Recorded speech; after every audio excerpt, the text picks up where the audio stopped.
breaking down Michelle Obama's speech a little bit more. She went and explained going high again. It was word salad. That was probably the worst part of the speech. We should go high because we're better and we should have more moral, blah, blah, blah. But then, let's make sure that we fight hard anyway. Doesn't really mean anything. Beckdo71 is a member of ours on our site. He said, go high, Michelle, but hire me and others to do the dirty work for you. I'm happy to go low and fight these maggots on their low level. So I happen to agree with Beck271 more than I agree with Michelle Obama. On the other hand, she had two really powerful images, and that were helpful of Biden. She talked about his grief after having lost family members, and that's always compelling.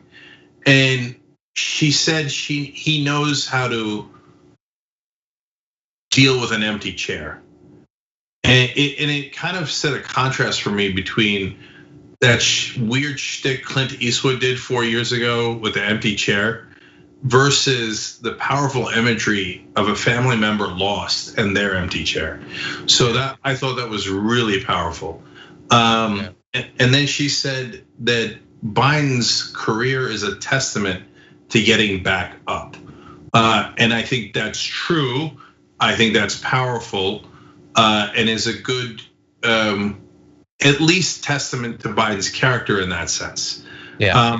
And I could relate to that, and a lot of people can relate to getting back up after getting knocked down. So those two parts were great in our speech.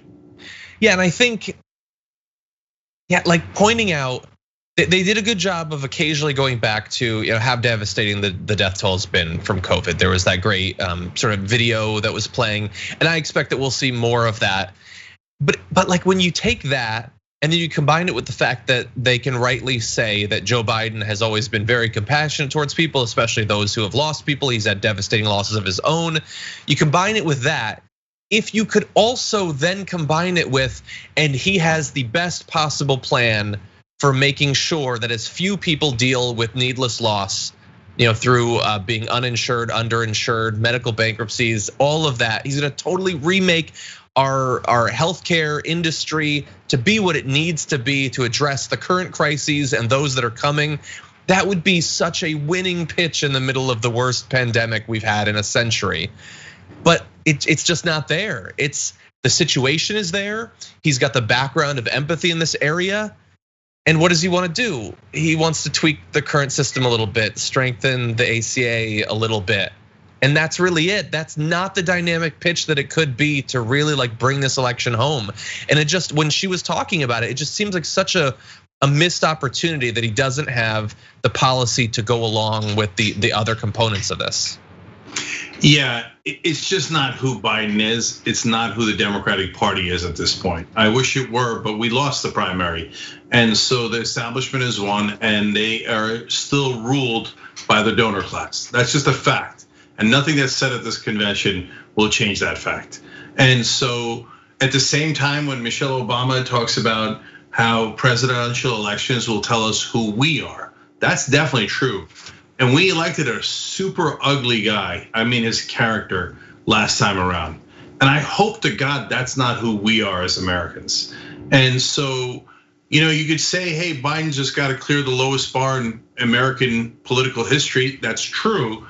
And can he do that? Yes. Is that enough? No. But will we take it? Of course we'll take it. We've got to get rid of the man-child who has no empathy and who shows the ugliest side of America. And finally, when Michelle Obama said, I've been there and being president is really hard and it is complicated and nuanced and very complex. She paused for a second and I thought she might, and I know she wasn't gonna say it, but I was rooting for her to say, and a guy this dumb can't handle it. Oh, I would have loved that. That would have been like soothing to my soul. And I feel like that message came across. Yeah, I know. And later she said he's in above his head. And I know when he goes low, she goes high. I get it, right? Yeah. But the reason why it would have been cathartic is after 4 or 5 years now of Donald Trump calling every woman dumb and nasty and calling every African American and every minority dumb and lazy. I can't stand it anymore. And if a wonderful, intelligent, charismatic African-American woman called him dumb to his face, oh, it would have been great. It would have been great. Michelle, you still have time. Okay, so that's what Cenk, that would undercut the staying high thing. You're dumb and you're nasty and I hate you. You owe it to our catharsis as a nation to say it once. Maybe after the election. Thanks for watching The Young Turks. Really appreciate it. Another way to show support is through YouTube memberships. You'll get to interact with us more. There's live chat emojis, badges. You've got emojis of me, Anna, John, JR. So those are super fun. But you also get playback of our exclusive member-only shows and specials right after they air. So all of that, all you gotta do is click that join button right underneath the video. Thank you.